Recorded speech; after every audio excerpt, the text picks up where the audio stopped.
मुलीच्या वाढदिवसाला गिफ्ट घ्यायला पैसे नव्हते म्हणून बापाने रिकाम्या तेल डब्यापासून बनवली अशी अनोखी गोष्ट ज्यामुळे संपूर्ण देशातून या बापाचं कौतुक। 15 लिटरचा पत्र्याचा तेल डबा जो आपण वापरतो आणि मोकळा झाला का भंगारवाल्याला देऊन टाकतो, पण या रिकाम्या तेल डब्यापासून एका बापानं आपल्या मुलीसाठी एक अशी अनोखी वस्तू बनवली जिचा व्हिडिओ करोडो लोकांनी पाहिलाय। या व्यक्तीचं कौतुक संपूर्ण देशातून होत आहे। एक व्यक्ती ज्याच्याकडे पैशांची अतिशय तंगी होती, हलाखीची परिस्थिती, जो 6 महिने एक तेल डबा वापरायचा, पण मुलीचा वाढदिवस आला होता। प्रत्येक वाढदिवसाला तो काहीच देत नसायचा, पण यावेळेस मुलगी म्हणाली की मला काहीतरी विशेष गिफ्ट लागेल, पण गिफ्ट आणण्यासाठी पैसे नव्हते। तेव्हा त्याला एक अशी कल्पना सुचली, त्याच्या घरात पडलेला एक रिकामा तेल डबा आणि याच तेल डब्यापासून त्याने मुलीसाठी अशी अनोखी गोष्ट बनवली, एक असं गिफ्ट बनवलं ज्याचा व्हिडिओ सोशल मीडियावर अक्षरशः धुमाकूळ घालतोय। लोक म्हणतात बाप असावा तर असा, बाप गरीब पण मुलीच्या प्रेमाखातर त्याने असं डोकं चालवलं। टाकाऊ पासून अशी टिकाऊ वस्तू बनवली, अशी अनोखी वस्तू बनवली की 10 रुपयाचा जो रिकामा तेल डबा आहे ज्याची किंमत लाखो रुपये झाली।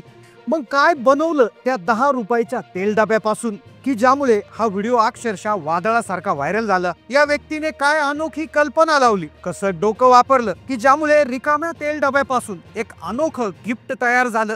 जर तुमच्या घरात असा रिकामा तेल डबा असेल तर तुमच्या लहान मुलांसाठी तुम्ही ही वस्तू कशी बनवायची? चला जाणून घेऊया संपूर्ण सविस्तर माहिती।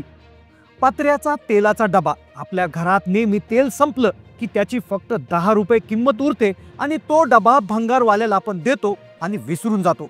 पण याच रिकाम्या निरुपयोगी डब्यापासून एका बापाने आपल्या लेकीसाठी एक अशी अनोखी गोष्ट बनवली जी पाहून करोडो लोकांचे डोळे पाणवले। ही कहाणी आहे अशा व्यक्तीची ज्याच्याकडे पैशाची नेहमी तंगी असायची, शेती करून जेमतेम घर चालायचं। एक 15 लिटरचा तेलाचा डबा तब्बल 6 महिने पुरावा लागायचा, पण त्याची चिमुरडी मुलगी, तिची स्वप्न मात्र मोठी होती। तिचा वाढदिवस जवळ आला होता, ती बाबांकडे हट्ट धरून बसली, बाबा मला यावेळी काहीतरी भारी गिफ्ट हवं। बापाकडे तिला देण्यासाठी पैसे नव्हते, पण त्याच्याकडे होती कल्पनाशक्ती आणि मुलीवरचं अतोनात प्रेम। घरात पडलेल्या त्याच रिकाम्या तेलाच्या डब्याकडे त्याला पाहून एक डोक्यात कल्पना सुचली आणि त्याने त्याच डब्यापासून एक नाही तर 2 गोष्टी बनवल्या।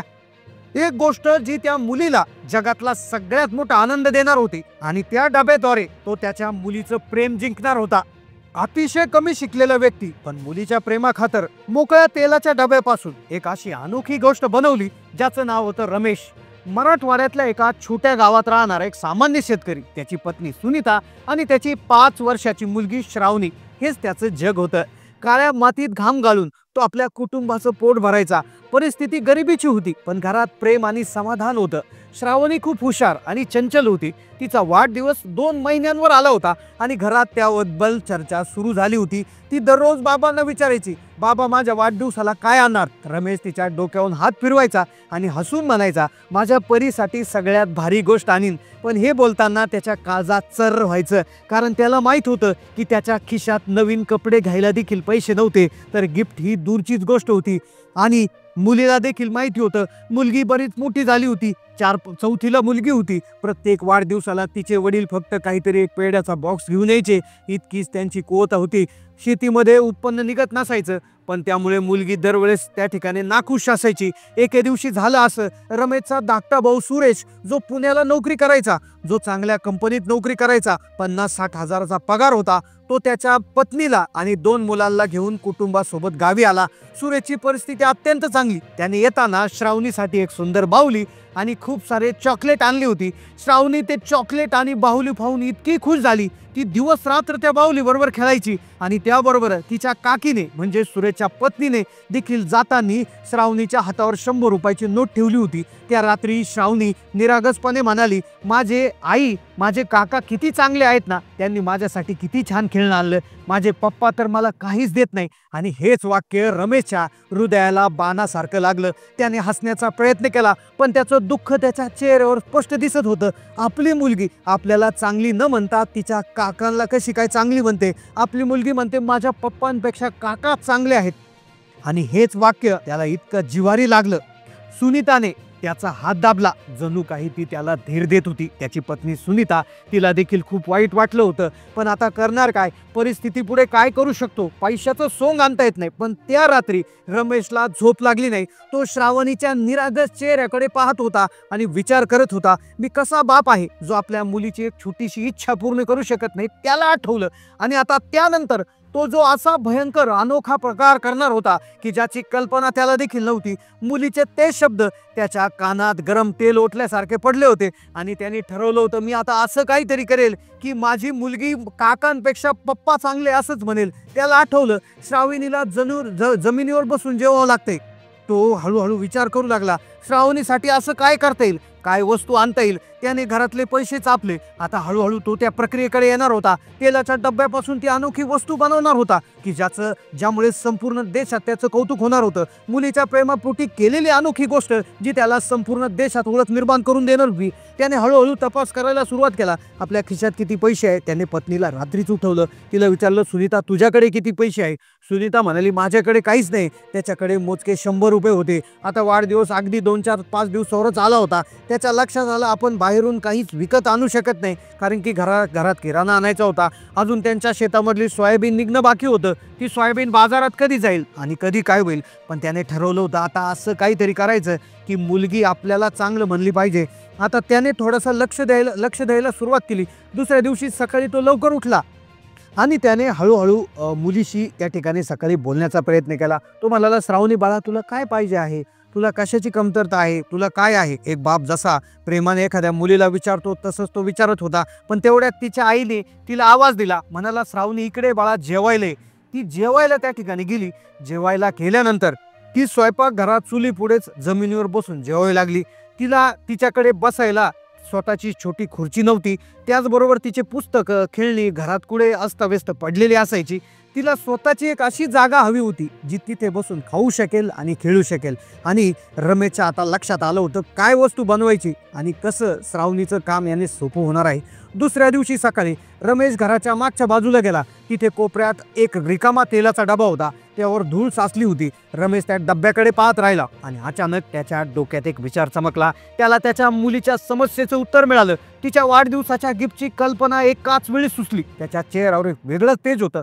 त्याने ठरवलं तो विकत काही आणणार नाही. तो स्वतःच्या हातानं तिच्यासाठी असं काहीतरी बनवेल, असं काहीतरी जे तिच्या रोजच्या वापरात येईल आणि जे पाहून तिला जगातला सगळ्यात मोठा आनंद होईल. रमेशने आपला गुप्त प्रकल्प सुरू केला. त्याने तो तेलाचा डब्बा उचलला, जणू काही तो त्यासाठी एखादा खजिनाच होता. त्याने एका जुन्या कपड्याने सर्वप्रथम तो डबा घासून पुसून स्वच्छ केला. त्यावरचे तेलकट डाग पूर्णपणे काढले. डब्यावरची कंपनीची जाहिरात आणि स्टिकर देखील त्याने काढून टाकले. आता तो चकचकीत डब्याचा एक पत्रा होता. त्याने त्याला इतका साफ केला की असं वाटत होतं कंपनीमध्ये तो आता तेल भरल्याजोगता त्या ठिकाणी इतका स्वच्छ झाला होता. रमेश आता तालुक्याच्या ठिकाणी गेला. तिथे जाऊन त्याने रंगबिरंगी सजावटीचे घोटीव कागद, जे गिफ्टला आपण लावतो तशा प्रकारचे कागद तो घेऊन आला. एक फेविकॉलची बॉटल आणली. सुनीताने विचारला, अहो हे काय करताय, कशासाठी. रमेश फक्त हसला आणि म्हणाला, श्रावणीसाठी एक जादू तयार करतोय. त्याने तो रंगीत कागद घेतला, त्याची पांढरी बाजू वर केली, त्याला व्यवस्थित फेविकॉल लावला. त्यानं विशेषतः कोपऱ्यांवर जास्त फेविकॉल लागला. त्याने त्या डब्याला पूर्णतः त्या रंगीबिरंगी कागदाने त्या ठिकाणी पॅक करून टाकलं होतं. आता तो कागद डब्याला त्याने हळुवारपणे चिटकवला. कागदावर येतही सुरकुती येऊ नये म्हणून तो काळजी घेत होता. तुम्ही कल्पना करा, एक पांढरा तेलाचा डबा आणि ज्याला सगळ्या बाजूने जो गिफ्टला आपण कागद लावतो तशा प्रकारचा कागद त्याला लावला गेला होता.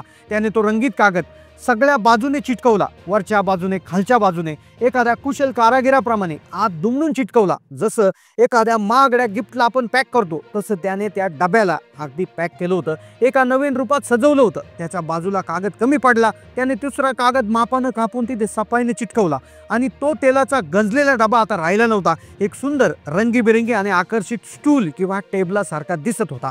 आता तुम्ही म्हणाल की नेमकं याला गिफ्ट रॅप जो कागद आहे तो करून या डब्याचा असं काय होणार होता. तर एक अशी गरज त्या मुलीची भागणार होती की ज्याची तुम्ही कल्पना करू शकत नाही. श्रावणीचा वाढदिवसाचा दिवस उजाडला. सकाळी ती उठली पण तिचा चेहरा थोडा उतरलेला होता. तिला वाटलं याही वर्षी बाबा काहीच गिफ्ट देणार नाही. रमेश तिच्या जवळ गेला, तिच्या डोक्यावरून हात फिरवला आणि म्हणाला, चल बाळा, डोळे बंद कर, तुझ्यासाठी एक जादू आहे. श्रावणीने डोळे मिटले. रमेशने ती सुंदर सजवलेली वस्तू तिच्या समोर ठेवली आणि म्हणाला, आता डोळे उघड. तो म्हणाला, श्रावणीनं डोळे उघडले. समोर ती रंगीबिरंगी वस्तू पाहून ती आश्चर्यचकित झाली. बाबा हे काय आहे तिने विचारलं. रमेश हसून म्हणाला, हे तुझं डायनिंग टेबल आहे. आता तुला जमिनीवर बसून जेवावं लागणार नाही. त्याने एक ताटली त्याच्यावर ठेवून दाखवली.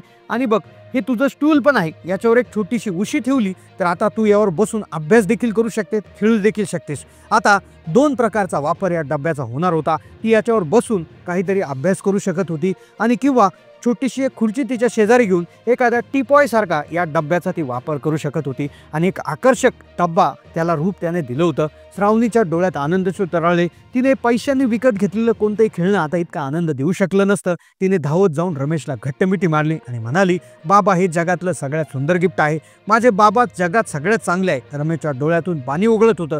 आज त्याने फक्त एक वस्तू बनवली नव्हती तर आपल्या मुलीचा विश्वास आणि प्रेम जिंकलं होतं. त्याने आज संपूर्ण प्रवास मोबाईलमध्ये चित्रित केला, सोशल मीडियावर टाकला. काही तासातच तो व्हिडिओ करोडो लोकांनी पाहिला, ज्यामुळे या बापाच्या कल्पकतेचं आणि प्रेमाचं कौतुक संपूर्ण देशातून होत. तुम्हाला या गोष्टीविषयी काय वाटलं नक्की कमेंट करून कळवा. चॅनलला नवीन असाल तर सबस्क्राईब करा. धन्यवाद.